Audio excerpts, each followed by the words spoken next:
Good. So let's get started. Dear Excellencies, co-chairs, ladies and gentlemen, as I said, good morning, good afternoon, and good evening to all of you for joining from around the world. Welcome to this fourth webinar of our global series on sustainable forest-based bioeconomy approaches. My name is not Lyndall Bull, who moderated the last three webinars. Greetings to Lyndall, but I'm Sven Walter. I'm Senior Forestry Officer in FAO's Forestry Division here in Rome, Italy, and leading the Forest Products and Bioeconomy team. Today, I have the pleasure to moderate this webinar. For those of you who have already joined our previous webinars, you may remember that this global webinar series is an integral part of the country and organization-led initiative on sustainable forest-based bioeconomy approaches, COLI, which is kindly supported by the Federal Ministry of Agriculture and Forestry, Climate and Environmental Protection, Regions and Water Management of the Republic of Austria, and the Ministry of Agriculture and Forestry of the Republic of Finland. Today, it's my pleasure to guide you through an exciting discussion on a topic that often flies under the radar, but is deeply rooted in tradition, innovation, and opportunity. Today is all about looking beyond wood, yes, beyond timber, to the rich diversity of forest goods and services that are shaping agri-food system in sustainable, inclusive, and innovative ways. Think shea butter, bamboo, medicines, bio-based cosmetics, and even bioplastics from forestry side streams, and that are so central to many value chains and value-added products. Think of forests providing water for agriculture, supporting livelihoods, hosting millions of pollinators, storing carbon, and enriching our landscape through biodiversity.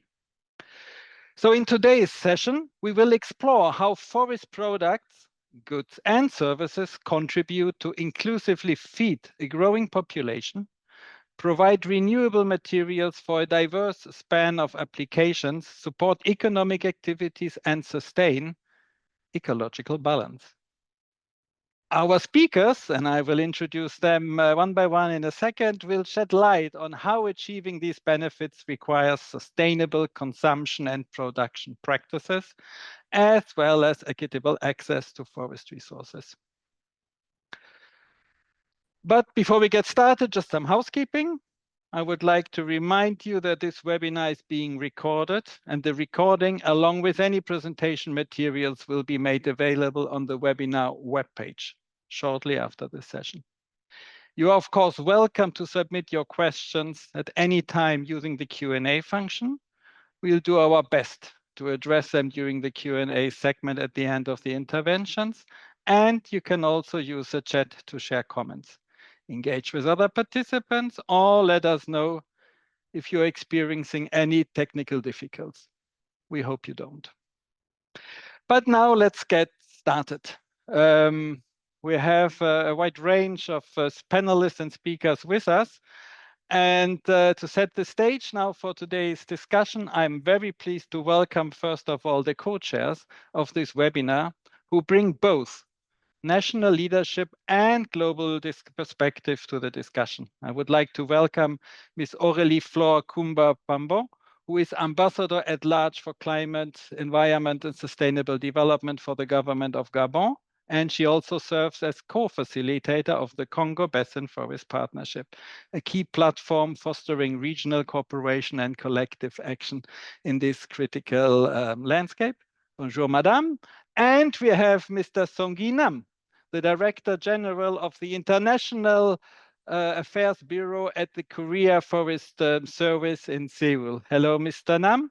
And I would like to first give you the floor, Mr. Songyi Nam, as we are almost 1 year after the celebration of the 75th anniversary of partnership between FAO and the Republic of Korea.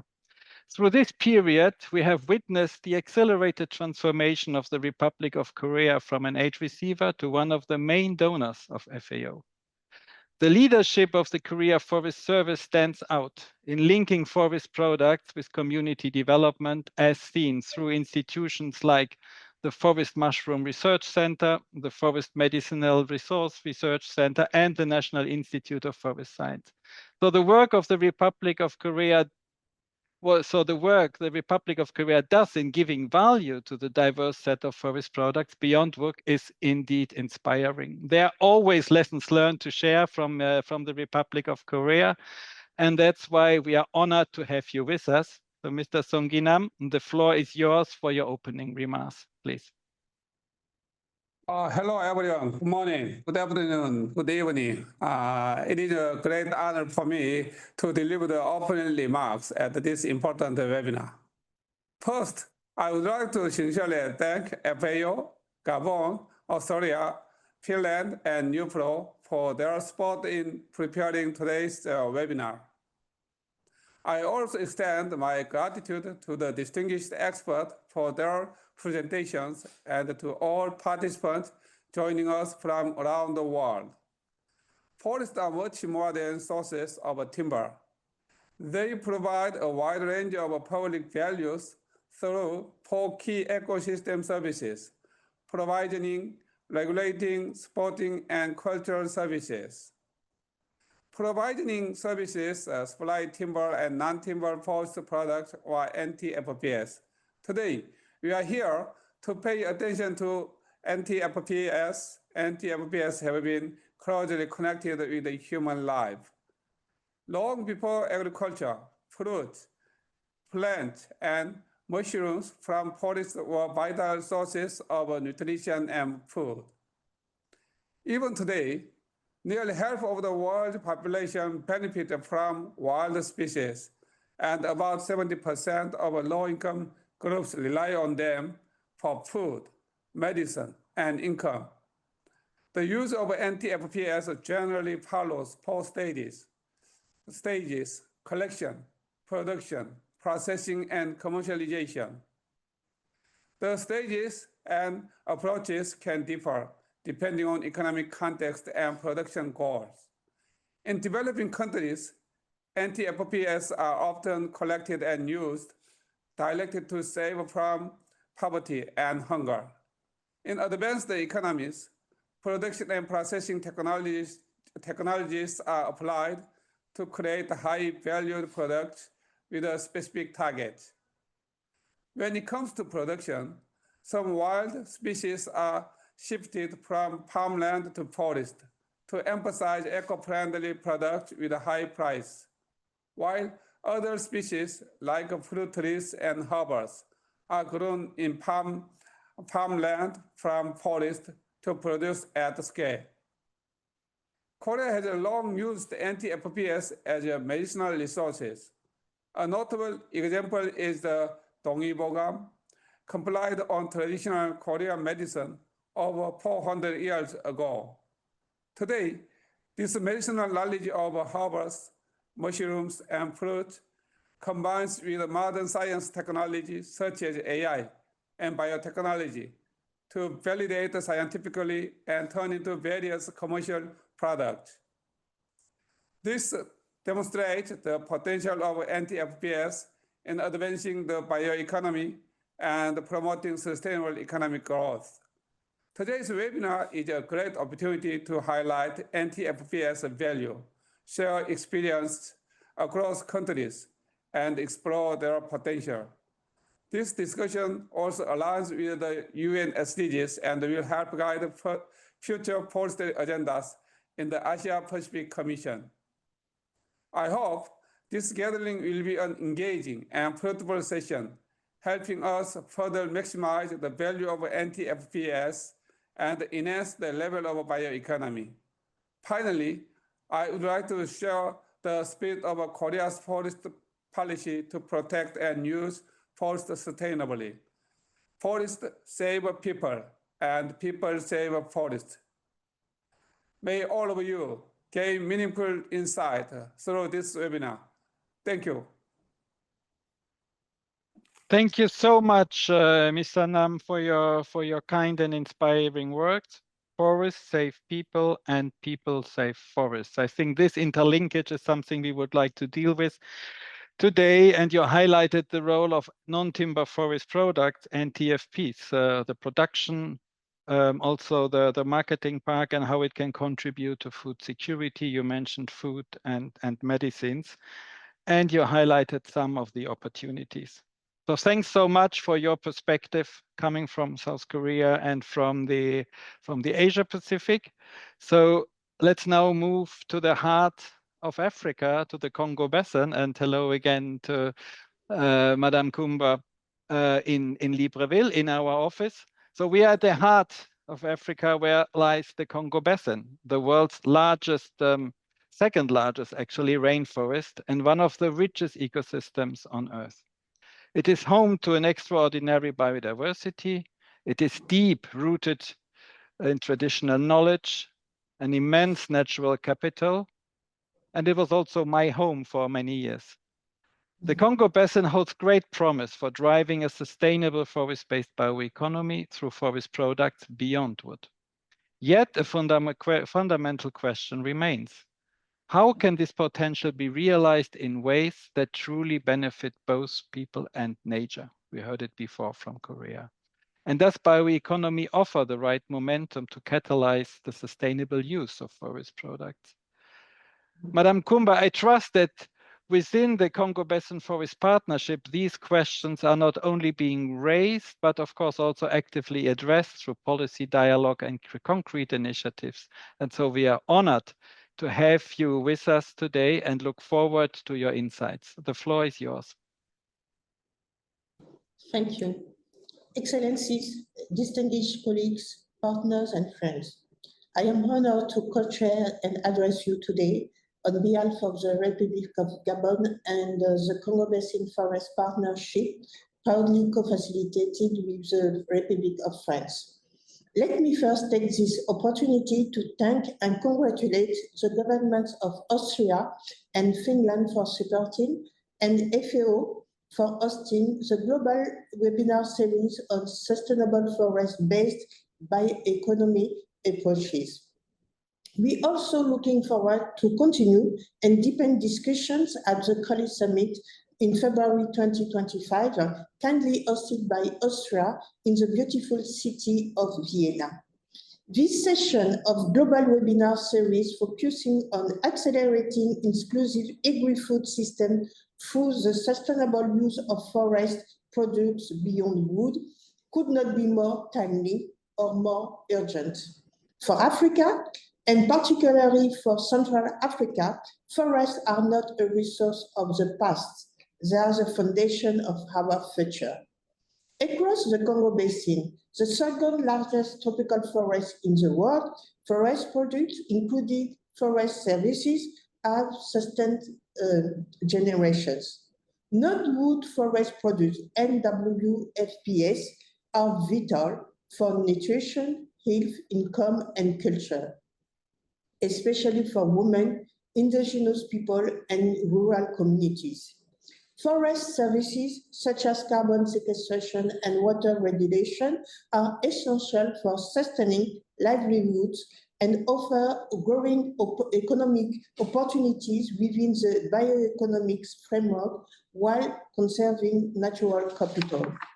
Despite this central role in sustaining livelihoods, NWFPS remain largely underestimated in national and global strategies, including bioeconomy strategies globally, underrepresented in trade systems and vulnerable to overharvesting and habitat loss.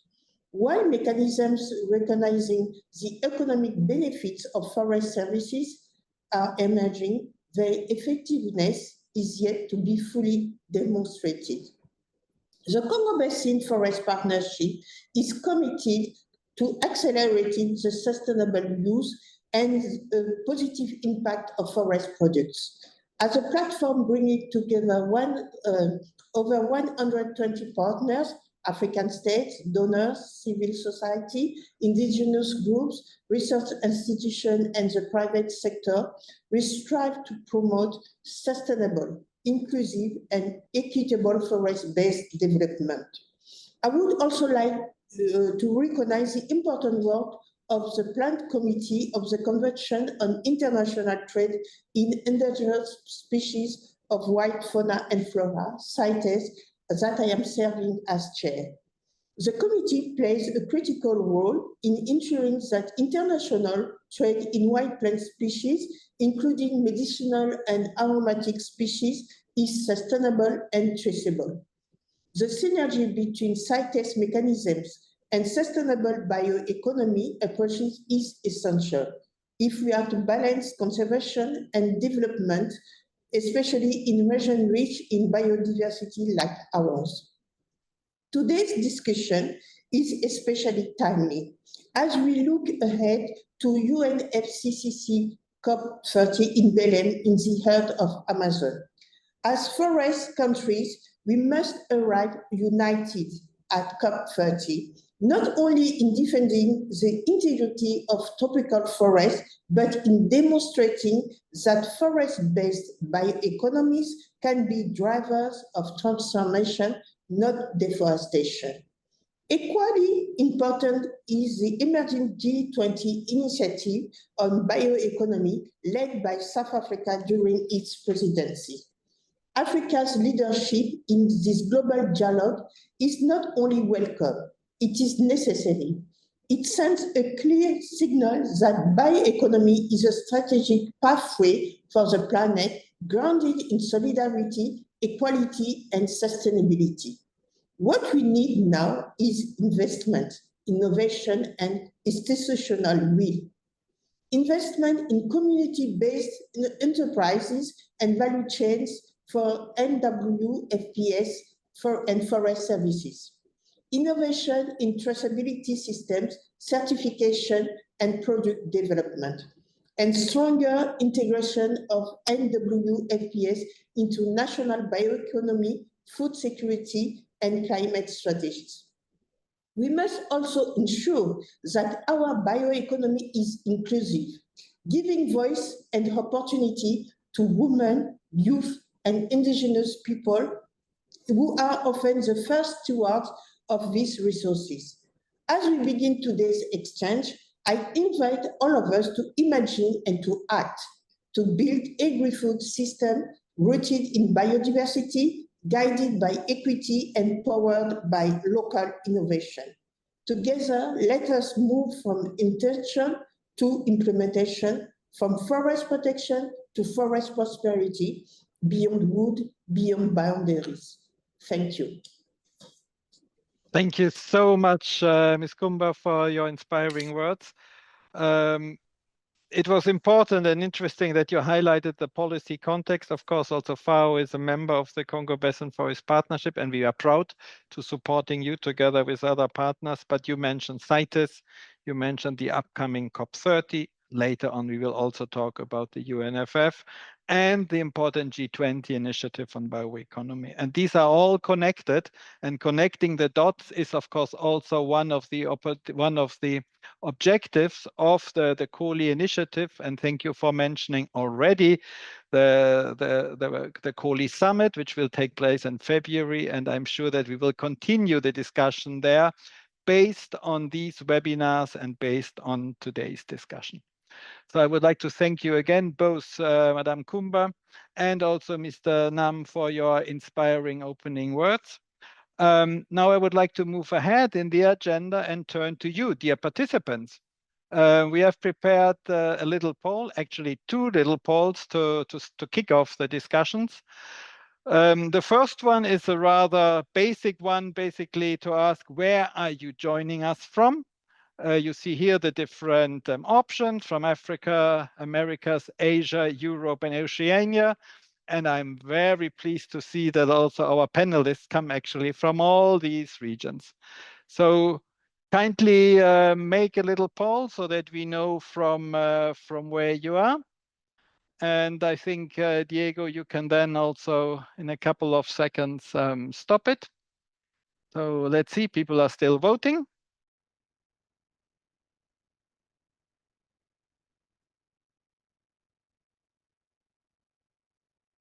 Okay, so nearly 50% from Europe, and then the remaining percentage from the other regions, in particular Africa and Asia, very close by, which is great.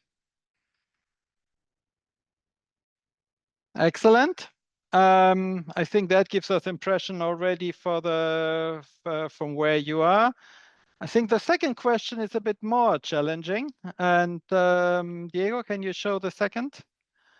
And that is actually which topic best reflects your interest today?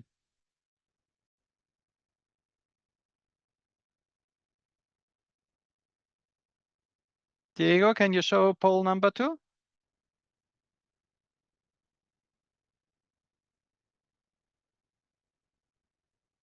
So the second question will be which topic best reflects your interest of today? Is it food security and nutrition, livelihoods and community development, climate and biodiversity, innovation and new bio-based products, ecotourism and other services, and policy and governance? I think these are all questions which I would be difficult there for me to make the choice. And I see also here when I look into the results that this is rather balanced. Food security and nutrition seems to be leading with 43%, nearly leading, 50% livelihoods and community, 55% climate and biodiversity. So everything is quite balanced, climate and biodiversity, livelihoods and food security being the lead. And I think both Mr. Nam and Madame Kumba, I think you mentioned these topics already. So I think we are very much aligned with regard to these topics. Thank you very much for this first inputs from your side, and thanks, Diego, for sharing this. And now with this in mind, actually, I turn basically to our keynote. And Carsten, you have seen the results. So let's see also if you have any reflections on this. But first, let me introduce you. Professor Carsten Smith-Hall from the University of Copenhagen, as you agreed kindly to set the stage for our discussion. Afterwards, I will also give the floor to Ms. Rata Muda, who is Senior Policy Analyst at the Ministry for Primary Industries of New Zealand. And she will share also her perspectives on today's topic and on Carsten's presentation. We received the apologies of Mr. Garo Batmanian, the Director General of the Brazilian Forest Service, who just sent us a message that he couldn't join because of the very heavy COP preparations. But Carsten, let me begin with you. You are a leading researcher in the field of the forest-based bioeconomy. You served as a deputy coordinator of the former IUFRO task force on unlocking the bioeconomy and non-timber forest products. You are also involved in the new IUFRO task force on the forest-based bioeconomy, and I had the pleasure to be part of both, actually. Well, in your presentation, you will outline some pathways on how forest products beyond wood are actually transforming agri-food systems, driving innovation and providing new economic activities and opportunities, while also supporting sustainability and resilience. Carsten, over to you for your keynote, and you know that you have 10 minutes. Good luck. Over to you. Thank you very much, Sven, and thank you for the invitation to be here. Of course, I'm very happy to be here. If there's one thing that interests me, it is forest products beyond wood, and I can talk about these for days. Let me just start my presentation here and share that so you can see it. Yeah, I hope you can see that. Yes, we can. Go ahead. Okay, that's great. Thank you. What I'm going to do today is to focus on a few basic facts and how we need to change our thinking and our behavior in order to move faster and more structurally towards the forest-based bioeconomy. So I won't be talking about specific agri-food systems or specific products like spices or pharmaceuticals, but I will take point of departure mainly in plants and fungi rather than animals, for instance. And I will focus more on products rather than services, right? So choices need to be made in 10 minutes here. So my focus will be on observations that are common across many products and locations and systems. Let me see if I can get this to move. Nope, I cannot. Oh yeah, here we are. So first, a few basic facts about the forest-based bioeconomy. We know that tens of thousands of species are used. They're found across habitats and no matter where we look. And there are users everywhere. We also know that, right? They're north and south, they're east and west, though, of course, with very important variations. So for instance, in terms of household level incomes, we know that that this is much more important in lower income countries. That 28% figure here is derived from a study of 8,000 households in tropical and subtropical countries. But interestingly, all these are virtually all of them are wild harvested. Only a few hundred species are cultivated. So wild harvesting is the norm, as is co-production, right? So when we talk about these products beyond wood, then usually they're produced with timber, but also with other things, for instance, with services. Generally, we know very little about individual species. There are a few notable exceptions, of course, but we know very little about these. Some products we have a little on quantity and trade networks, but if you look at the number of species in use, then our knowledge is quite limited. Also, as part of this, we know very little about processing. This is sometimes a surprise to some people, but if we look, for instance, at the Intergovernmental Science Policy Platform on Biodiversity and Ecosystem Services and their thematic report on wild species use from 2022, which is more than 1,000 pages long, it only devotes a couple of sentences to processing. So we know very little about this value addition. Even though there is a really huge diversity in products and stakeholders range from villagers to companies and ministries, and also a lot of variation across geographical locations, we do know a lot about how researchers, how things are implemented. So this is what I call the 5 forest-based bioeconomy schools here. So that's essentially a structured way to think about the bioeconomy. I won't go into detail here, but just to take the 2 extremes. So on the one hand, you can have a biotechnological approach focused on economic growth and novel products. And on the other hand, you can have a degrowth approach that's focused on organic foods and decentralized decision making. And we find all of this in publications and in what is being implemented around the world. So the conclusion on this is that we know some things, but there are also huge knowledge gaps that remain. But I would argue that we can do much better with what we have. And of course, the question is how. So how do we move forward? Basically, I think we need to change our thinking in 3 areas. We need to expand our horizons. We need to embrace emerging ways of thinking, and we need to emphasize policy consequences in our research. We need to be much better at that. So let me just zoom in on the last point here, emphasizing the policy consequences. I think in terms of data integration, usually when we look, we find that we know more than we think. So there are many studies that are not published, that are found in archives and so on. So there's a lot of existing data out there that is underused, scattered across many different subject fields, and perhaps difficult to use also, because we need to do that in interdisciplinary teams. There are actually very few studies, if we look at publications, that manage to combine, for instance, ecological and economic data. And I think we need to do this in order to scale up our findings to make them more policy relevant. So there are so many small studies that are hard to use for developing policy recommendations. But if we succeed in this data integration and the scaling up, then what we are able to come up with in terms of public policy recommendations as researchers will be much more useful to policymakers. So we need to move in that direction. It's important.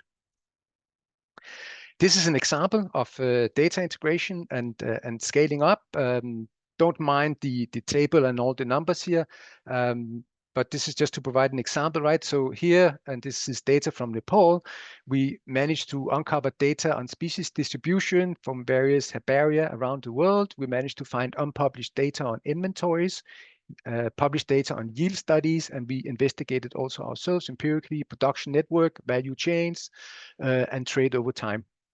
And this we were able to combine and then assess the sustainability of harvest levels that are changing over time, that are dynamic. And this is the result for one of these species, which is an endangered, critically endangered species.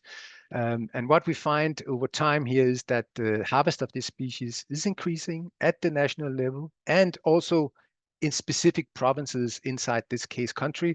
So we see that the harvest is becoming unsustainable in the western part of the country, but not in the eastern part of the country. So this allows us actually to develop more useful policy-oriented recommendations on species intervention. Where should you intervene here? And we can also be very pragmatic. We can use this data, for instance, to come up with the actual quotas at the district level or at the provincial level for this particular species. So doing this exercise, which is possible for a lot of species, hasn't been done, can result in our moving forward in a structured, knowing way. I think in general, we can distinguish these three phases if we want to transit to the bioeconomy. So in the left there, that's where we are, pre-transition, right? Then we transition, and then there's a post-transition situation. And this figure just shows some expected changes across these three phases for various variables. Of course, what you see in this figure is not true for all products in all locations, but I would argue that it is probably true for most valuable products in most places. Examples would include acai, possibly argan, and various baobab products, just to mention some examples. I think it's very likely that valuable products will be characterized by increased commercialization, increased cultivation, and increased secondary processing. And in a successful transition, this would lead to less habitat degradation and higher incomes at the same time. And I hope also maybe many of you would find this figure useful in, thinking about these variables in relation to the transition of the forest-based bioeconomy, wherever you might be. Yeah, lastly here, a roadmap slide. So how do we move forward? How do we actually transit? This is an example of this. So we did work together with stakeholders. Again, we are in Nepal here, and we identified these 5 prioritized transition pathways that you can see on the left hand. So increase cultivation, strengthen local management, support domestic businesses, improve sector governance, and increase international collaboration. And of course, these pathways, they can be implemented at the same time. And some of them are also necessary for each other. For instance, if we support domestic businesses, we would also need to strengthen local resource management and increase cultivation to secure sustainable supplies. This is just the title of these. Of course, they need to be developed. This is one example of that. So just taking the first pathway there, increase cultivation, you can see that we can break this down into actions and outputs and outcomes. And an example of an action is to develop and disseminate the technology for cultivation. For some species, we have that technology. For other species, we need to develop it. And this will then have certain outputs, such as an increase in the area of cultivation. That will have certain outcomes, such as less pressure on wild populations. Of course, what we can do as researchers is that we can make sure that each of these links from actions to output to outcomes are actually supported by research and by findings, right? So it's not something that we make up. This is based on research that is done. So we can be very specific about transition pathways, breaking them down into actions. So just a few take-home messages from this. Yes, there's a lot that we don't know, but there's actually more. If we really look in the corners and in our archives and so on, we find more than we expect, and we can use this in new and novel ways, so we can actually do better with what we have. And data integration and upscaling is part of this, but also these transition pathways. I think a lot of interesting work is going on with that in terms of they're becoming clearer, and we become more knowledgeable about how to combine them. So in conclusion, you could say that there's actually no excuses, so to speak. There's no reason to wait. We can do a lot now with what we have, even though it is a even though it might be complex, to move towards a sustainable bio-based economy. And then at the very last here, just a few selected references, right, that this is based on, and maybe some of you want to do some readings, and this is a possible place to start. So with that, thank you, Sven, for the opportunity, and yeah, back to you, and maybe to the other side of the planet, going to New Zealand, I believe. Indeed, we'll transfer through Rome to go in a second to New Zealand. But first, thanks a lot, Carsten, for this overview. We know more than we think. I will keep this in mind. There are no excuses, not to move ahead. So we can move ahead, and the question is obviously how can we go ahead? And I like the 5 action pathways: local management, cultivation, business development, governance, and international collaboration, which actually also corresponds to some of the topics we will discuss at the COLI summit in Vienna. But we are not yet in Vienna, but actually we will move to the other side in the evening of New Zealand.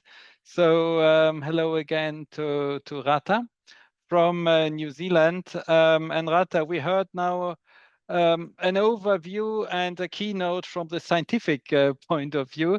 And I would like to address you from the policy side in New Zealand. And I'm wondering what your views are on Carsten's presentation. So on the other side in New Zealand, I think it is widely recognized that you have a strong capacity to develop high-value bio-based products, particularly converting bio-waste streams into renewable materials that reduce emissions and decrease the reliance on fossil fuel. That is high on your agenda, and you may agree with me that these opportunities are closely linked to the forest sector. But on the other hand, also the Pacific region, while rich in bioresources, present unique challenges and contrasts. In this context, I believe that regional collaboration becomes essential for advancing the forest-based bioeconomy, both with regard to the inclusivity, which we heard in the opening, and the resilience. And Carsten, he mentioned in his presentation, and it is acknowledged throughout the webinar series, that there are multiple approaches in developing the forest-based bioeconomy. So, Rata, could you share how in New Zealand this integration of forest-based bioeconomy strategies is taking shape into the national development, and what role you see from the Pacific side, the collaboration in scaling up these efforts? Over to you. Thank you very much, Sven, and thank you all for joining us on this webinar. It is an absolute delight, especially as it is a really good time to be revisiting the importance of forests in our production systems, building on the workshops that FAO has held previously in all the major regions, including Asia Pacific. This is also a timely event given that the Asia Pacific Forestry Commission meeting is happening pretty soon with the theme Healthy Forests Feed the Future. Sven, speaking to your question, integration of a strategy in New Zealand. New Zealand actually doesn't have a formal strategy for integrating bioeconomy strategies into our national development plan. Now, this is possibly actually reassuring to attendees because it means that your country does not actually have to have a formal bioeconomy strategy for you to have success, for you to have a pathway forward. So as Carsten, in your presentation, you showed us several pathways and several pillars of how we can look at building our bioeconomy strategies and our capacity. I'm going to go into just a few ways that New Zealand is building this capacity and looking at the options for a bioeconomy strategy. There is work progressing on several fronts, looking at the sustainable use of forests beyond wood. And I just want to share a little bit. Earlier this year, New Zealand's science, innovation, and technology system underwent a momentous transformation. We launched the Bioeconomy Science Institute, which unites deep expertise across many sectors, including agriculture, land environment and biodiversity, plant food, plant research, and forestry. So this means that now our forest and food systems experts are sitting side by side, working collectively in a single science institute to create a unified organization focused very tightly on accelerating New Zealand's transition to a high value and sustainable bioeconomy. There is also, before this unification of our science system, there's already been growing interest from forests. New Zealand's production landscapes include forests on farms, planted forests, indigenous forests, and some examples of foods that come from our forests are honey, ginseng, freshwater crayfish, and mushrooms. These forest foods are, as many of you know, very high value. Now, the interest in these foods triggered our Forest Research Institute to work on and release a paper earlier this year called "Is There a Role for Food Forests in New Zealand Forestry?" I will share this link with you. The paper provides support for the ongoing cross-sectoral discussion in New Zealand on the concept of food forests. Might be a new term for everyone, but in this paper, the output followed 2 workshops that explored in New Zealand the concept of food forests, horticulture, land care, food research, academia, quite a broad range. And the second workshop they held was online with a range of practitioners that included foresters, farmers, Maori landowners, lifestyle block owners, as well as researchers and policy people. So quite a lot of work went into cross-sectoral and cross-community research.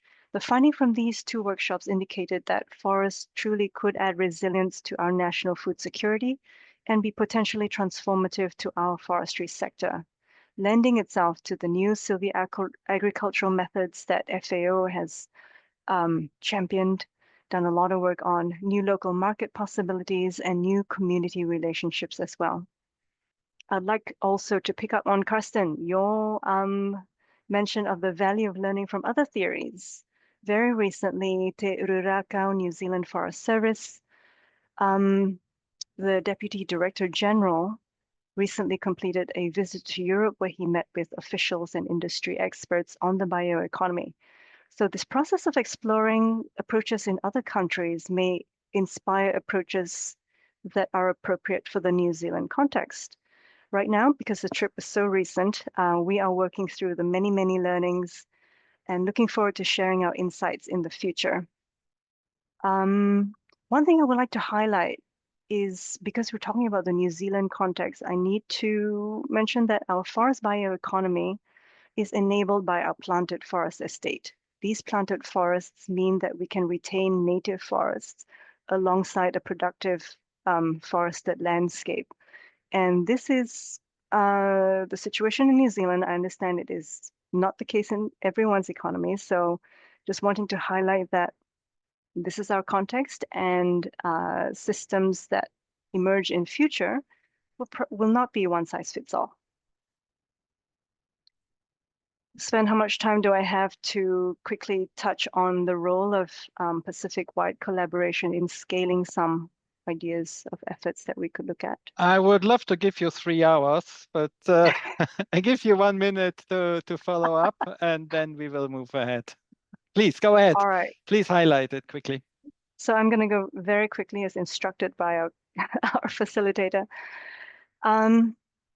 Quite a bit of this FAO has already done research on, so I'm just going to go high level and say that promoting diversity in food and food production systems, speaking to Karsten's words, expanding our horizons, this is a key area where we need to do more work. This means that we need to increase outreach, increase education initiatives to increase uptake of food and forest products. Another thing that we probably need to scale up on is development of equitable and sustainable supply chains. So this speaks to Karsten's point of embracing emerging ways of thinking. What do these equitable and sustainable supply chains look like? They need to capture traditional knowledge in development of new and novel techniques and products. Also, considering consent and involvement of local groups, traditional knowledge holders, and the youth. The third point, very quickly. Something we could do better, not just in the Pacific, but in the global South, is retaining talent. Now, in New Zealand, and I'm sure this is a common story elsewhere, we do a good job with innovation. In fact, we do such a good job that our companies find success. They outgrow their home and they find themselves needing to relocate for better access to markets, to investors and resources, including energy. It would be really good to have regional collaboration, including with international organizations like the FAO, that incentivizes our innovators to stay at home and build regional capacity. Back to you, Sven. Thanks so much, Rata. I took well note of this, your 3 points of diversity, of supply chains, of how to promote the talents which exist. And we are pleased that we are working together, that we are supporting the region. And I think these are important, it's important guidance also for discussions in Vienna and beyond. And I'm sure also for the closing remarks, Ismail Belen will take note of this, because that's actually in this direction I think we all want to go. I also highlighted 2 very interesting points and connecting to what we heard before. You mentioned the institutional framework in New Zealand, and I remember Madame Kumba talking about the institutional will. And I think that we can see in New Zealand, you know, the implications already. We will still see in future the impact of bringing the different disciplines together under the umbrella of the bioeconomy. And then you mentioned many products. You talked about the food forest. Funnily, we talk about forest food here in FAO, so we can talk about these terminologies. And then you mentioned product. You mentioned honey, and I remember the visits I had in Turkey, also with Ismail Belen, where there's huge examples on honey production. Ginseng in South Korea is very important. So you already highlighted a lot of these products, which are actually very, very relevant. So Rata, I think this is a lot of food for thought, and this triggered also already some questions to you and to Carsten. So please have a look into the Q&A from both of you, and then later on we'll come back to you to some further reflections on what we will now hear at the next panel. But please also have a look into the questions already, so you can get back to it in a couple of minutes. So Rata, thanks again to you. And now let's further explore how these pathways are actually unfolding in the field. We heard about the 5 pathways from Carsten, but now let's look into the realities also, what is going on. And I'm so delighted that we have colleagues from Vietnam, from Ghana, from Finland, and from Costa Rica joining to demonstrate how forest products, in addition to wood, are actually generating livelihoods, enhancing ecosystems, and strengthening local economies. And each of these cases is, of course, unique, so we will not be able to go into detail, but I'm sure that we can get some very important and interesting take-home messages. And please continue to put your comments in the chat and also afterwards to engage with our panelists.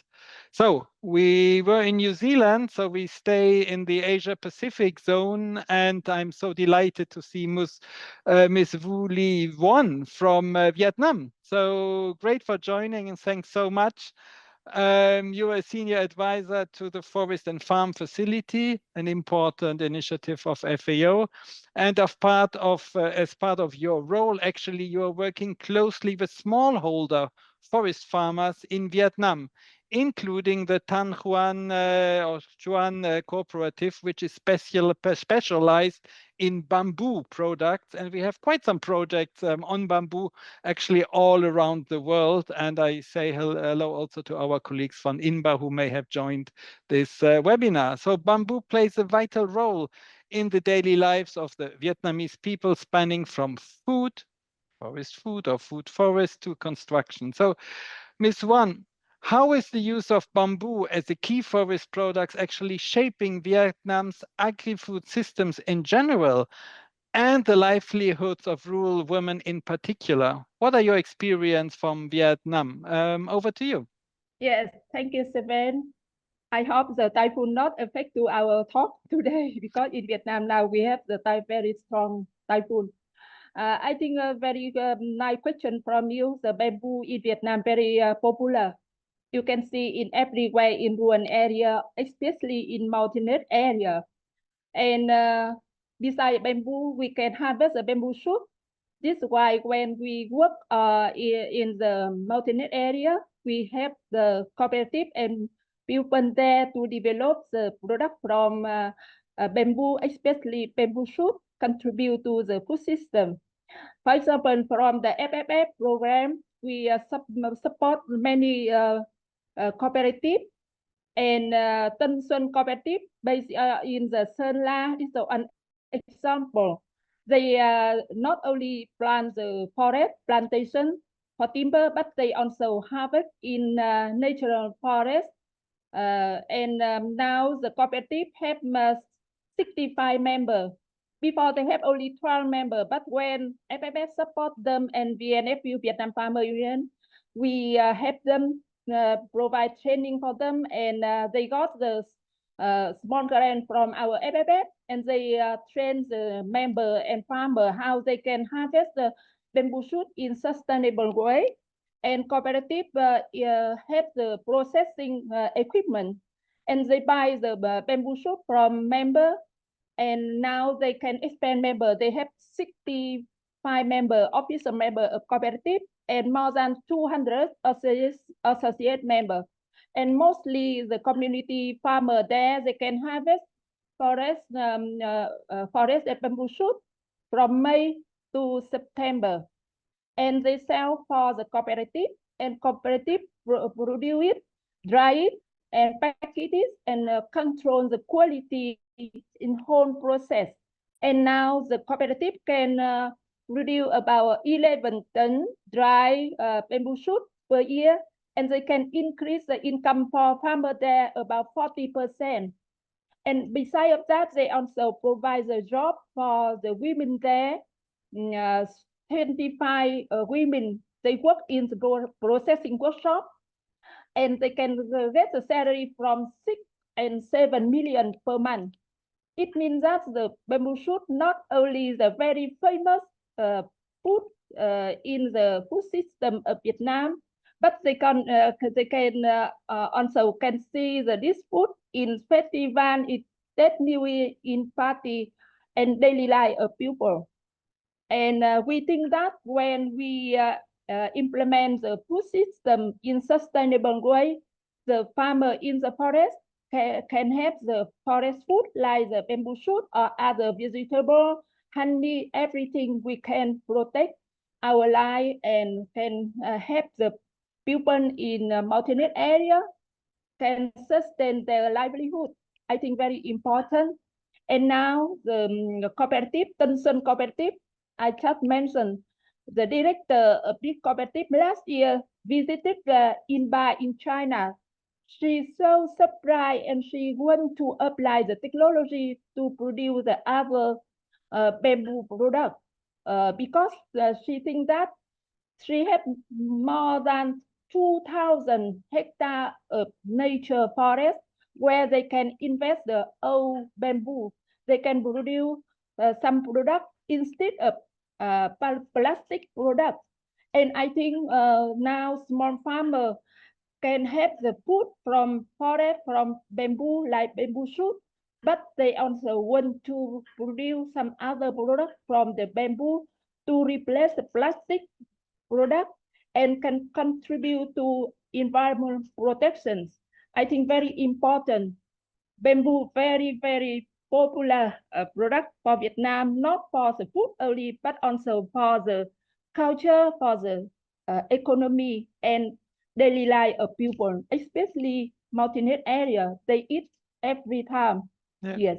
Thank you. Thank you so much. It is important to hear how important bamboo is. And I was remembering what we heard in the opening from our colleagues in Korea, forest for people and people for forest. So I think bamboo there is a real example. And also combining it with Carsten, with your different transitions, pathways, I think looking into production, into cultivation, into product quality, we can see here all elements actually in one product. So bamboo is an exciting product. but we have so many exciting products, we cannot highlight all of them. So we are just selecting some of them and also want to look at them from different perspectives. So thanks again, Ms. Wu from the Vietnam side. But if we go westwards, let's arrive in the Africa continent and actually go to Ghana. So Aaron, hello again to you. Mr. Aaron Adu is the manager of the Global Shea Alliance. So welcome to Ghana. And let's move from bamboo to shea, another exciting product, actually so many different products which are being produced through this plant. So you are working at the Global Shea Alliance, and you advocate for sustainability for industry, for quality practices and standards, and to promote the demand for shea in food and cosmetics, among others. Drawing on this experience of the Global Shea Alliance, how do you think can the private sector scale up the use of forest products without actually compromising biodiversity and the long-term health of forest ecosystems? Aaron, over to you. What are your reflections on this? Thank you very much, Sven, and good morning from Ghana to everybody on the call. As Sven said, my name is Aaron Edu from the Global Shea Alliance. The GSA is an industry association for shea made up of farmers, suppliers, brands, retailers, and civil society organizations. All of them together are working towards the sustainability of the shea industry. For us, the private sector plays a very important role because they serve as the market by buying the different farm products that the farmers do produce. What this means is that they help provide jobs, income, and improve livelihood. And in the case of shea, they support directly about 60 million women across 21 countries in Africa. But we also think that the private sector is not only a buyer of raw material, but they are also stewards of the ecosystem, and the actions they take, the investment they make must go to support the protection of the ecosystem. For the shea industry, this means protecting the ecosystem, that is, protecting the existing stock of trees. Shea trees are found from, in 21 countries in East and West Africa. The nut is collected, the kernel is processed, and then goes through several processes used in the food and cosmetic industries. So the role of the private sector as stewards of the ecosystem includes helping communities protect the existing stock of trees. They must also help plant new trees where they have already been degraded. We promote investment in agroforestry farming system where indigenous knowledge is used to undertake farming at the community level to ensure the continuous ecosystem services from the landscape to the communities. We encourage the private sector to do investment into things like waste to energy, both solid waste as well as liquid waste from the collection, processing of shea. We also encourage innovations in things like cook stoves that reduces how much fuel wood is used in processing shea. We're promoting investment in resilience at the community level, and then at the regional level, West Africa, East Africa, we think the private sector to help promote policy cohesion that promote knowledge sharing and technology transfer across the different countries that shea is found in. So the GSA has taken leadership in this, and in partnership with the private sector, we've set up what we call the Action for Share Parkland. It is an initiative that is aimed at, mobilizing public and private resources to restore about 4 million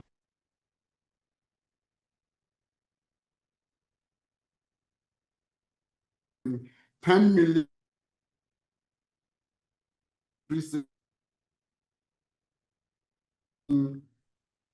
We are losing you.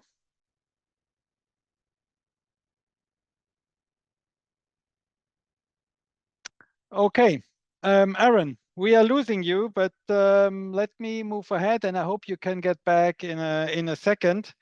I really noted that point of agroforestry and private sector being the steward of the ecosystem. I think that's something which is very important. Also here in Ghana and West Africa, we are more in the drylands compared maybe to the Congo Basin. So saying hello to the colleagues of the UNCCD and all the groups working more in the drylands, and highlighting the public-private partnerships. We need the private sector to move ahead, and that's why it's so important to talk to each other.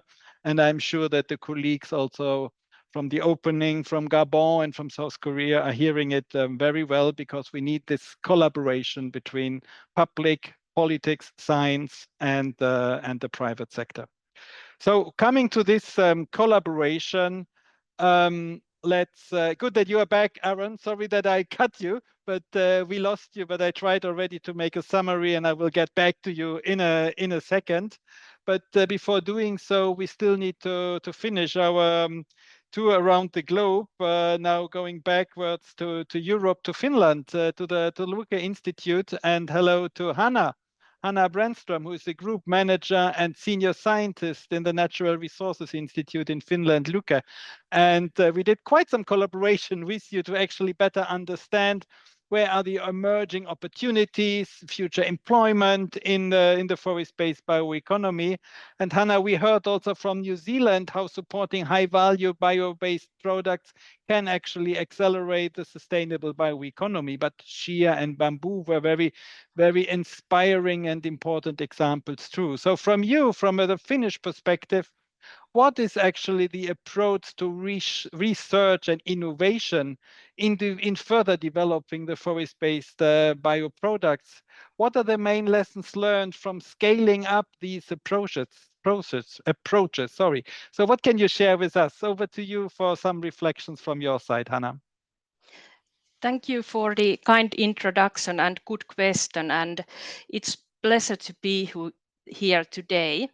So let's move to the Finland next, to the boreal zone, where over 75% of land is covered by forests. Like we have heard also by previous speakers, forests hold vast renewable biomass potential beyond timber, bark, needles, berries, mushrooms, so on. And these resources can be transformed into high-value bioproducts for cosmetics, food, coatings, and pharmaceuticals, for example. One concrete research example is from our Business Finland funded Bio4B project, which develops conifer needles and berry press cake extracts for cosmetics, coatings, and food applications. And this project doesn't just focus on processing methods, but also on building supply chains and viable business models. The Finnish research approach is built on 4 pillars. First, resource efficiency. We follow the cascade use principle, using all biomass components at their highest value. Imagine as an example, wood-based t-shirt, which is coated with natural antimicrobial extracts from bark or needles. Our goal is zero waste. Second, cross-sector collaboration. Forestry teams up with health, food, chemical, and cosmetic industries, integrating regulation, standards, and consumer needs right from the start. Even competitors often collaborate in research projects. Third, sustainability. Traceability, certification, and respect for biodiversity are not optional. They are essential, and it's how we stay competitive and responsible. Fourth, research and funding. Innovation clusters connect companies, universities, and civil society. Multi-level funding from regional, national, and EU builds research portfolios with local and global impact. And critically, pilot and demo facilities are utilized to scale lab results to industrial reality. What we have then learned, well, first, validate regulatory pathways early to prevent delays later. Test early at scale. Interdisciplinary partnerships and partnerships outside forestry accelerate bioproduct development and market access. Design for sustainability, it can add value, and if possible, build on existing logistics to create resilient supply chains. In short, we integrate science, sustainability, and collaboration, unlocking forests for the next generation of bio-based innovations. Thank you. Thank you. And yeah, looking into the next generations, I think that's something which is very important. And you already highlighted another example, like the conifer needles, which I used. And that really we need to get ready actually for the next generation, because the bioeconomy will move ahead, and we need this type of partnerships, again, private sector, science, and of course also the public sector, not forgetting also the local producers. So thanks so much for your insights from the northern parts of Europe. And now let's move ahead. And actually, let's move ahead to 4 o'clock in the morning in Costa Rica. So let me introduce our next panelist from Latin America, Ms. Marianela Feoli, who is the Executive Director of Funde Cooperación for Sustainable Development in Costa Rica. Thanks so much for joining us in this early morning. Ms. Feoli, nature-based tourism, we talked about services in the opening, including forest-based recreation, is a rapidly growing segment of the global tourism. I think in 21, the global ecotourism market was valued around 186 billion, is projected to reach more than 660 billion in 2030, driven by trends in immersive travel, outdoor experiences, and increased travel accessibility. And I do believe Costa Rica is actually globally recognized for its successful ecotourism sector. So from your experience, how does forest-based ecotourism can or does actually contribute to or support the sustainable agri-food systems and the bioeconomy? What are your views on this? Over to you. Thank you, Sven, and thank you for the question and the introduction. And I'm very glad to be here early to start the long day. Well, you know, as the data you mentioned, it turns that 80% of the tourists in Costa Rica are interested in nature, and they have actually visited a forest or a national park. So 80% of our tourism really depends or relies or is attracted by the nature. So this is definitely a very interesting fact that we 5 years ago we linked with the sustainable food systems when we say, well, tourists eat. That is, of course, that's not recent. That's has a longer term to identify that. But what we'd say, well, they come to a national park. They come to to visit nature, but there's a community around. So let's link on that what they eat to that community, and that is specifically local producers that are around those communities. And what we did is then bridge the gap between tourism and the producers. And we developed an initiative called Tu Modelo. Tu Modelo, it's from the Spanish Turismo Motor de Desarrollo Local, tourism motor of local development. And what we promoted and we did is to bring together chefs from the restaurants, of the local restaurants, to kind of identify that are already receiving tourists and could even do it more, to bring them together with local producers that are actually producing sustainable practices in their farms. So the idea is that we had on the other side local producers that were implementing sustainable practices, adaptation to climate change, climate practices, and they were actually struggling with market opportunities, because they were saying we're doing sustainable practices and still going to the same market. So we say, well, we have producers that could have an opportunity in a better market, and also would be a driver for other producers to go into sustainability practices. But then we have also the tourists interested in nature, and also considering that those tourists are also more aware of the footprint they're leaving around their travel. So we did this to modelo. What we did is then promote and that the restaurants and hotels look to their communities for their supplies.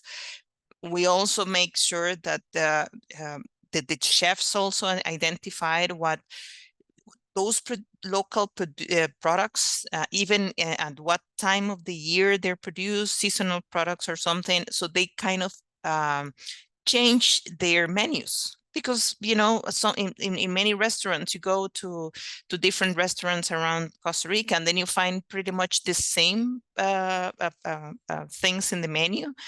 But then when you put or you bring the chefs looking into what local products, then they started also to innovate into menu options with local products, in different, considering bringing more of the local identity into their menus. And that really has been a very interesting thing for the tourists. So it's also a value added for the tourist sector. It's a value added for the producers. It's also a value added for the community. So it's pretty much a win-win-win condition when you say this instead of the chefs just providing from, or the restaurant providing from the traditional options to buy, now look into the local. We worked also with local tractor communities or organizations, small and medium-sized tractor organizations or enterprises that would actually also help the local producers to gather those products. Because one of the challenges from the local producers is, well, I sell tomatoes and lettuce, but then not all of the year, or perhaps some parts of the year, but I don't sell the carrots, and perhaps the restaurant needs, doesn't need to go to 20 different farms. So we need someone to gather. So all of those initiative, all of that really generated a very interesting a growing effect. We also brought together the Ministry of Agriculture on one side and the Ministry of Tourism on the other side, that they used to collaborate, but now they're collaborating even farther than before. So this is a very interesting we have an interesting spin-offs from this that we really look forward to continuing. Yeah, no, and I think we can learn from it. I mean, bringing this together, the food forest we heard before from Rata in New Zealand, and see how it is linked to local development. And actually, also Carsten said there is a challenge in value addition, but here you make the case, actually, it is a win-win-win situation. And that, I think, is lovely to hear. And let's think about these upscaling opportunities, because I think what you're experiencing in Costa Rica is also relevant for other countries. Let's make it quickly a second round, and I would kindly ask you, with always, let's say, a short response. And at the same time, I look also at the different questions raised. Big thanks to Carsten, who already responded to some of them in writing. And Carsten, I will give you the opportunity later on a second to respond to this. And also, of course, Rata, and also Madame Kumba, if at the end you would like to add some views also from your end to what you heard, you are more than welcome to do so. But before doing so, just a quick round again to the panelists from the country examples. And Ms. Warren, you already mentioned the issue of plastics. So maybe just in 3 sentences, what role actually can bamboo play in replacing conventional plastics? You know that there's a big political discussion on this. So forestry is supporting this. And how do you think this might be, benefiting and shifting actually the production patterns of bamboo, including the corporations which you are working? So what support or conditions would be needed for cooperatives like these to fully capitalize on such opportunities, like to replace plastics by bamboo? Over to you, Ms. Wan. 1 minute response, please. Thank you so much. Because when we know that the plastic are very dangerous for our environment, we also saw almost the situation in Vietnam. This farmer, for example, the Tân cooperative, when the director of cooperative visited China and India, she saw many products made by bamboo. And I think it's a very good example for us, because even in Vietnam now, we also want to reduce the plastic product. But when the farmer, for example, in remote areas, in mountainous areas, they have the forest, they have the bamboo forest, and now they only harvest the bamboo shoot, but the old bamboo tree, they cannot produce the instant product for plastic product. This is why she also want to apply and learn some technology on how we can produce the bamboo product, replace the plastic product, because this is not so easy. But she said that they can do. But now we think that not only from the farmer side, but also the customer. They also want to use a very friendly environment product, and they want to reduce plastic bag also. And and this is why I think it's an opportunity for us to work with the producer in mountainous area with the small farmer, because in our area, some cooperatives, they produce some household applicants and some furniture from the bamboo. But now they said with us, we need some new technology for processing of bamboo. This is one thing. And the second thing, they need some investment to buy the equipment, machinery for cutting and for producing the bamboo. This is the second challenge. They recognize the very good forest product can replace the plastic, but how they can do, I think, is a very important question, not only for us and even for the government officer and for technical, for company. And now we work with the Bamboo Eco one company in Vietnam. They produce some kitchen tool export to Japan and to Korea, and they want to work with us to train farmer, the cooperative, how they can produce some kitchen product to sell for the domestic market and even international market. I think it's an opportunity for us can work with small farmer, especially with the ethnic minority people, because they have some very good knowledge on the forest, on the product. But now they need the technology and investment. Technology and investment. I think these are 2 points which are very high on the agenda, and we will keep them there, and we need to address it definitely. So the private sector will play a key role there, and I hope, Aaron, you are back in Ghana. And I think, Ben, I think one thing Okay, I didn't got your last point, but I think it was the scientific support also, which is obviously relevant. Aaron, I see that you are moving, so that means you are not frozen, which is great. And I see here a question also in the chat addressed to you, actually, which was mentioning the, where is it here? The export ban from West African countries. And I see already that you responded to it. Maybe you can just share the response with all of us and just maybe say one word on inclusivity, which is something which is very important for us. We heard it earlier. And from this aspect of fair access to markets, equitable prices, what actions are you actually implementing to achieve this goal? 2 minutes to quickly respond. Aaron, over to you. Thank you. So inclusivity is at the heart of the work that the Global Share Alliance is doing. For us, inclusivity means access to tools and equipment that reduces women's exposure to health and safety issues. It means quality products. It means fair pricing. It means innovations at the community level. It means value addition at the community level and resilience of community members.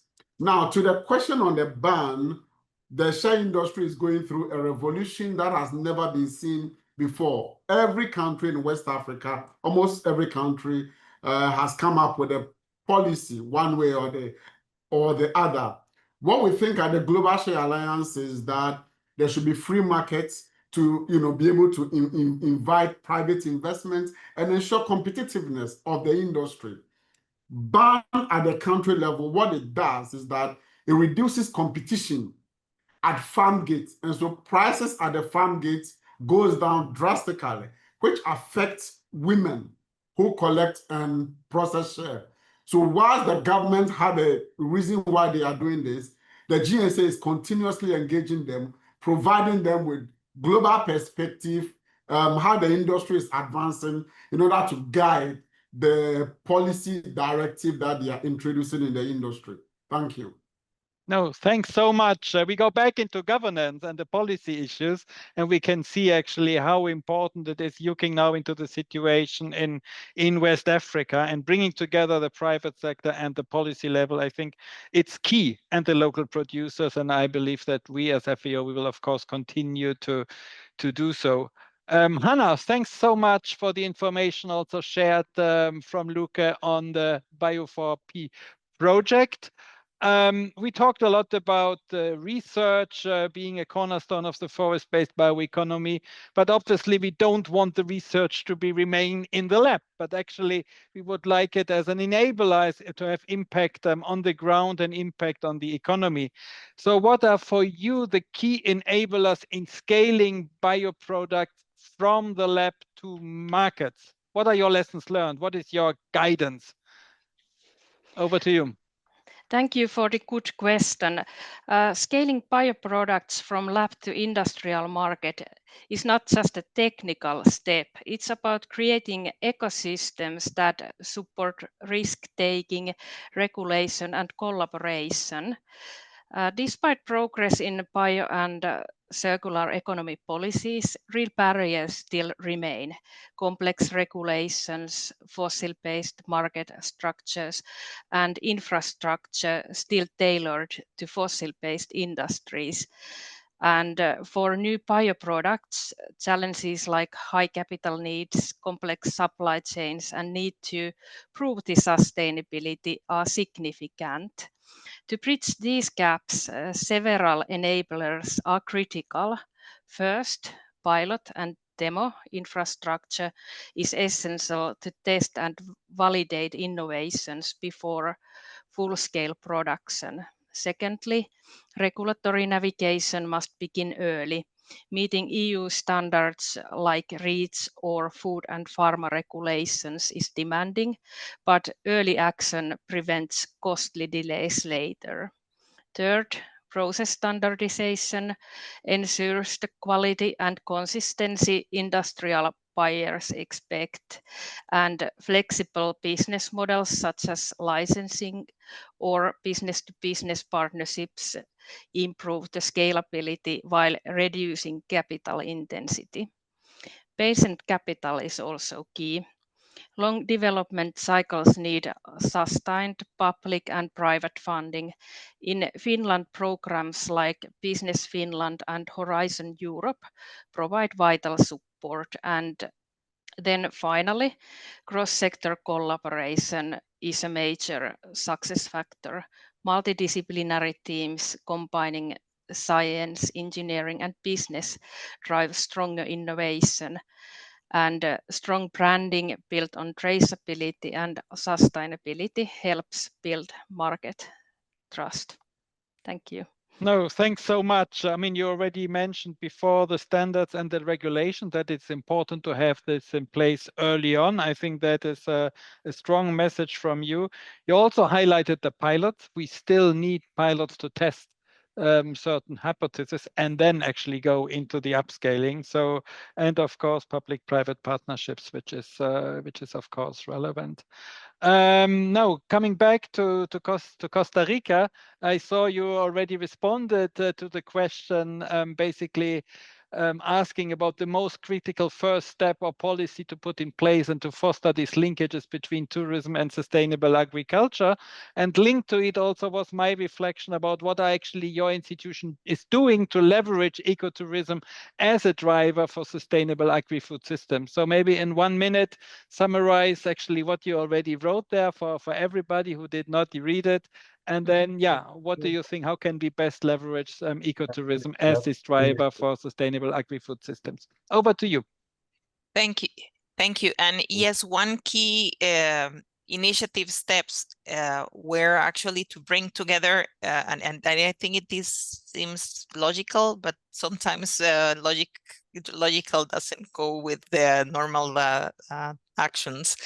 So what we did is that we brought together, for instance, local chambers of tourism, local producers, and sat them together to kind of identify their, to talk to each other and their common grounds. This really made a big difference. I know it seems something obvious to do, but normally the tourism sector and the farmers don't sit together. So we did really had different tables to sit and talk and discuss, and actually to kind of say, okay, we have various interests, but let's identify common grounds to move ahead. And this really has generated a great scaling up impact. There is also, now we started in some communities, now there's other communities that want to join. Definitely involvement and sit together and talk together that was definitely a key issue at the beginning, at the different levels, local and national levels, both.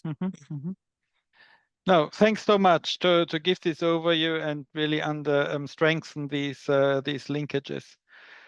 Wow. So we did a huge tour de table along the different regions. We heard some very concrete examples. So what we would like to know is just now to link it back a bit, and maybe first go back to Carsten. I already saw that you answered some of the question raised to you, actually also Rata, but maybe first Carsten. What do you think after your keynote, after the pathways you presented, and now you heard actually the stories from the field? Does it basically also confirm your thoughts? Yeah, maybe summarize a bit the questions which were raised to you and which you answered to give your feedback on this in 2 minutes. Carsten, over to you. Yeah, well, I think the examples that were presented just shows the diversity of different approaches to the bioeconomy. And I think this will necessarily vary, right? I mean, you will have different priorities and approaches in Finland compared to, I don't know, India or Nepal, right? So this is all natural, and I think, and that's fine. And you can do it in many different ways, depending on what you decide is your public policy goal, right? And that's what we see here. In terms of the comments there, there was one question about the limited resources on the ground and what do you do in terms of prioritizing pathways? Is there one you should implement before others? And I think that would be a dangerous approach. I think that many of these pathways are complementary, so you would need to implement them several at a time, but then you could prioritize between different actions. And some actions will be costly if you don't have a cultivation technology, you need to develop it, right? But there are other things that can be done that are not costly. Could be the way that policies are implemented, for instance, right? It doesn't have to cost a lot. I think I'm a bit wary of situations where it's argued that a transition cannot be undertaken due to lack of funding. I think that really comes down to, of course, this is controversial, right? But it's a matter of prioritizing the funds that you have, right? And if you cannot raise additional funding, then maybe you need to spend the fundings that you have in a different way, right? So you prioritize the transition. Then there was a question about the relevance of wood versus products beyond wood in the context of the global south and global north. I think this we will see a lot of variation, and not necessarily along global south, global north lines. I mean, the ginseng example was mentioned, right? In Korea, in South Korea, and I think that's a really interesting case, really complex. Very advanced. It's about developing new products and so on. And in other places, you would have focus on. There was mentioned the example of substitutes, right, for fossil fuel substitution, but also could be for construction substitution and so on, right? So I just think we'll see a lot of variation. Yeah, and then there was a rather complex question about the Philippines, right? So about traditional knowledge and that is disappearing because the young are not so interested. Of course, that could be a matter of documenting the loss of traditional knowledge, which is an action in itself. It's not necessarily related to the bioeconomy. But you could also relate it to the bioeconomy, and you could have transition pathways, right, where you emphasize how you can document and transmit and strengthen traditional knowledge and traditional ways of management. But of course, in my view, there would have to be a demand, right? So you would have to have some people somewhere that wanted this. And the problem is, if we look at, for instance, the use of medical resources in West Africa, how people use medicinal plants and forests in West Africa, then we know that it's not either or. They have quite complex treatment ways, right? So you use allopathic, and then you, for some diseases, and you use medicinal plants for others, or you might use them in different sequences and so on. And this would inform our choice of pathway, right? And what we prioritize.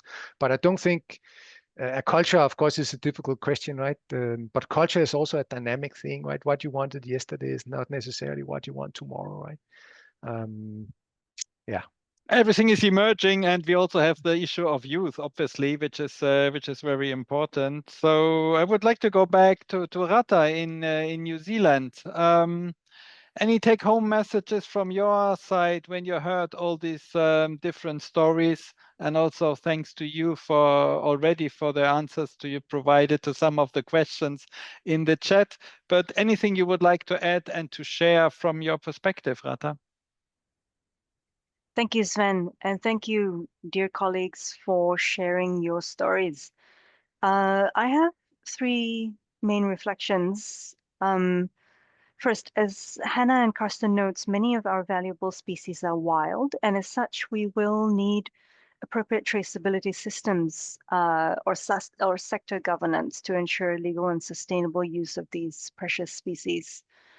My other reflection is listening to Costa Rica. With shifting markets and growing conditions, we're going to have to get creative. We're going to have to look ahead to identify value-add opportunities for our regions, our industries, and our communities. And as an example, in New Zealand, as our planted forests are harvested in this part of their growing cycle, there is an opportunity now to look at the future cycles.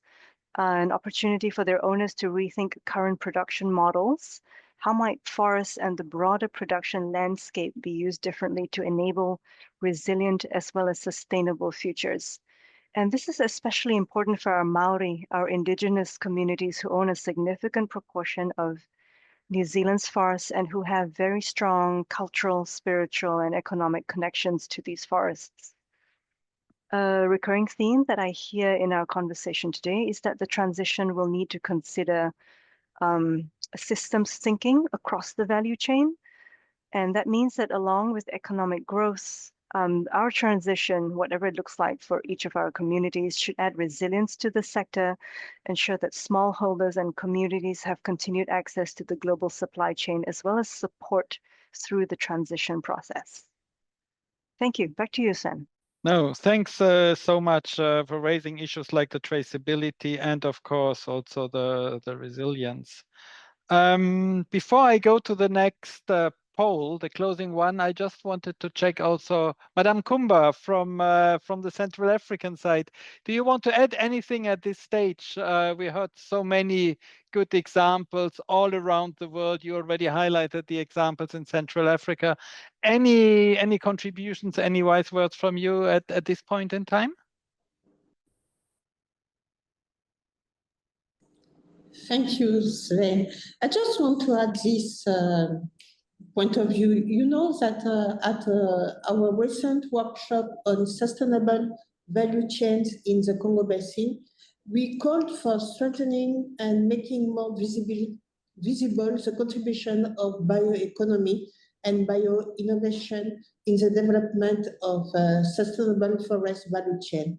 We also called for supporting countries in taking opportunities offered by bioeconomy and creating more favorable conditions, political, legal, and institutional one, to encourage and facilitate investments in the transformation of forest products beyond wood. That's why, in regard of the increasing role of bioeconomy in the Congo Basin, I will recommend that the next co-facilitation of the Congo Forest Partnership will include it in its 2026-2027 roadmap. And this is an excellent opportunity for sustainable development and the creation of added values for communities and country.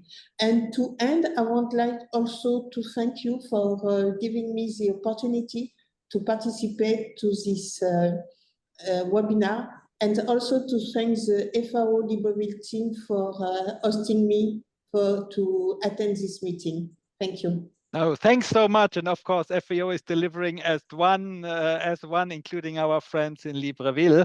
Thanks so much. And also thanks for the offer to continue this collaboration in the context of the next work plan of the Congo Basin Forest Partnership. And I think we can really create their synergies with the upcoming agenda next year. We have the CAMET. We also have the 28th session of the Committee on Forestry of FAO. And it's also good that you reminded the outcome of the workshop in Douala, which I could also attend last year. We had very interesting discussions on this. And I think that also somehow reflects one of these comments on the biodiversity that was related here to Southeast Asia.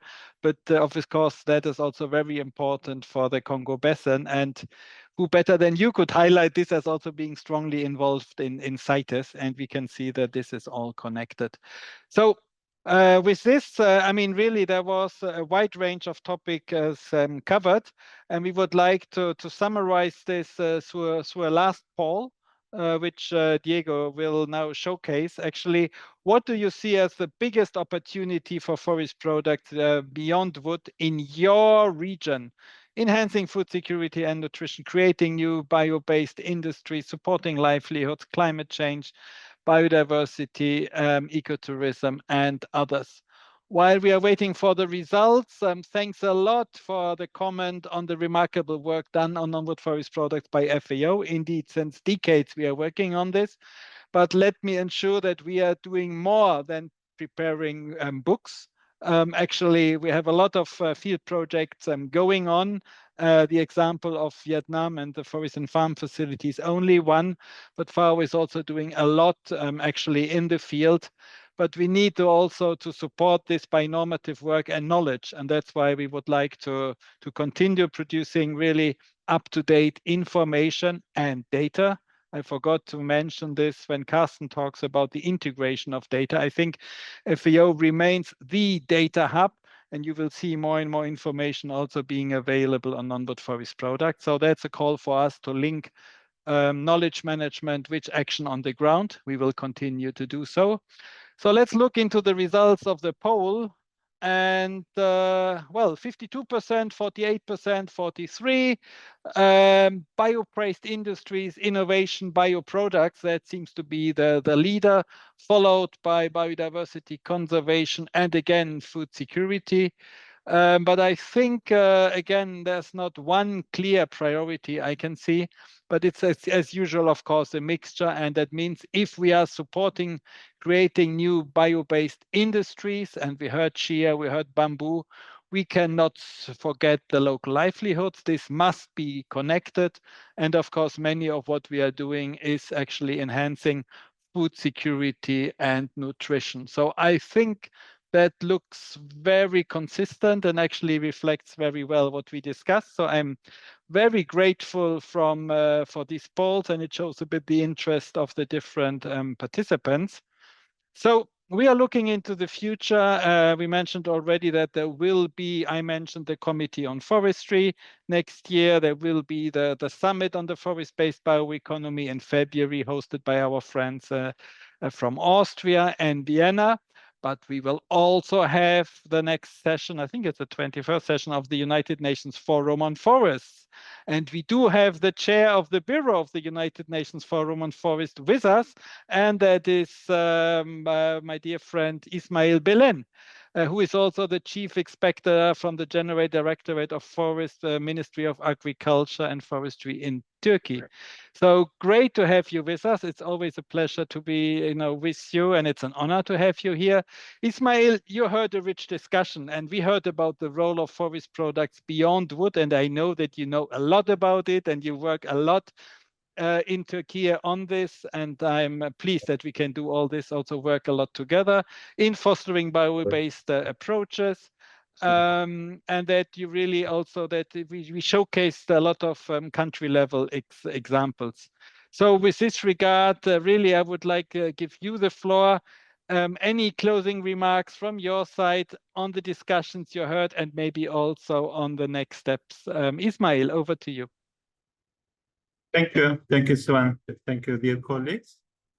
Distinguished delegates, ladies and gentlemen, it is my pleasure in my capacity as the chair of the United Nations Forum on Forests to deliver the closing remarks at this important global seminar. During this webinar, we have heard rich and diverse perspectives from keynote presentations to inspiring country cases from Vietnam, Ghana, Finland, and Costa Rica. These examples reaffirm the power of innovation rooted in local knowledge and ecosystems. I strongly believe that wood is very important, but a sustainable forest-based bioeconomy is about much more than producing wood. Forests and trees outside forests provide a wide range of products and services, food, fiber, medicine, culture and spiritual values, as well as climate and biodiversity benefits. Integrating these resources into agri-food systems, especially through agroforestry, enhance nutrition, livelihoods, carbon sequestration, and ecological resilience. This transition requires coherent policies across sectors, forestry, agriculture, health, trade, and gender. Only by aligning policies and mobilizing investments can we fully realize the potential of a climate resilient and inclusive bioeconomy. We must also ensure inclusive governance. Multi-stakeholder platforms, bringing together governments, communities, the private sector, academia, the civil society, are essential for co-creating solutions. As agreed in the UNFF 19 resolution into 2024, cross-sectoral collaboration and partnerships are key. Indigenous peoples, local communities, women and youth must be central to this process. Their knowledge, innovation, and stewardship are invaluable assets that blend scientific and traditional wisdom. Forest-based products and services from bamboo and tea to ecotourism and bio-based innovations showcase the sector's capacity for sustainable entrepreneurship. However, we must be mindful to avoid overharvesting, cultural erosion, and environmental harm. A responsible bioeconomy must be guided by strong ethical and sustainability safeguards. Ultimately, a truly sustainable bioeconomy is not only about markets. It is about people, equity, and the future of our planet. Let us now take forward today's insights with commitment and collaboration, aligning forest and agri-food policies, scaling inclusive solutions, and ensuring accountability to both communities and nature.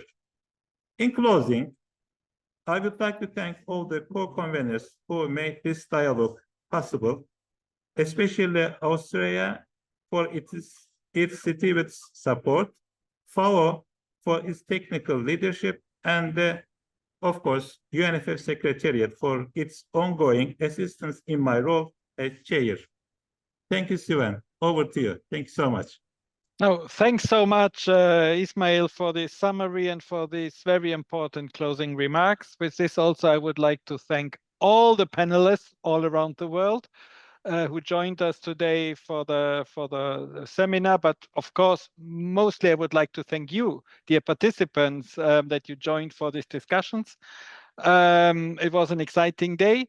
Of course, I would like to express also my gratitude once again to our partners, our friends from Austria and Finland, and last but not least, to all my team and all colleagues who worked behind it, in particular the colleagues from audiovisual behind it.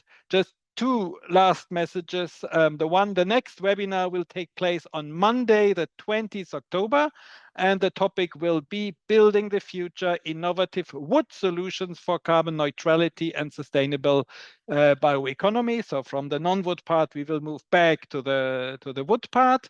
And just one more time to remind you that the Global Summit on Advancing Sustainable Forest-Based Bioeconomy Approaches will take place the 23rd to 25th of February 2026 in Vienna, Austria. And also one session will deal with the topic of today. So we will continue the debate in Vienna, and I'm sure afterwards also in the context of the United Nations Forum of Forest in New York, and then in Rome for the Committee on Forests, in addition to the regional forestry commissions like the one in Asia Pacific, which will take place soon, and of course also from Europe, which will take place in October in Istanbul. With this, I would like to close the meeting, thanking you guys all again. What a nice picture to see you all there together. We stay in context, and also for the participants, please feel free to contact us for any further information, or if you want to exchange with these brilliant panelists here all around the world. There's so much more to talk, but we will close it now. Thanks for everybody, and see you again very soon. Bye-bye, and have a good day, evening, or morning, and good night, Marianella in Costa Rica. Still very early. Bye-bye. Bye to everybody. Bye-bye.